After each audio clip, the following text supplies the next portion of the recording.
ప్రజల తరపున పోరాటం చేయడానికి వైఎస్ఆర్సీపీ జెండాను చేత పట్టుకుని ప్రజలకు అండగా తోడుగా మేము ఉన్నాము అని చెప్పి ఈరోజు వైఎస్ఆర్సీపీ పార్టీ రాష్ట్ర వ్యాప్తంగా ప్రజలకు తోడుగా ఉందని చెప్పి గర్వంగా కూడా ఈరోజు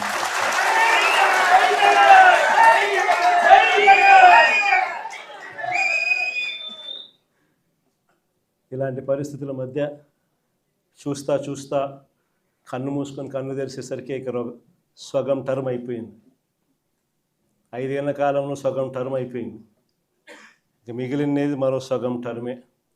ఈ సగం టర్మ్లో కూడా ఇంకొక సంవత్సరం దాటితే రేపు సంవత్సరం చివరిలోకి వచ్చేసరికి నా పాదయాత్ర కూడా స్టార్ట్ అవుతుంది.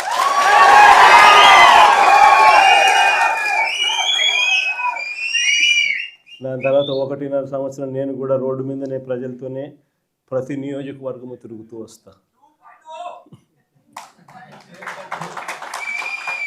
ఆ తర్వాత ఆ పాదయాత్ర స్టార్ట్ అయిన తర్వాత చంద్రబాబు నాయుడు గారికి వైఎస్ఆర్ కాంగ్రెస్ పార్టీ శ్రేణులు ప్రతిరోజు చంద్రబాబు నాయుడు గారికి సినిమా చూపిస్తాను.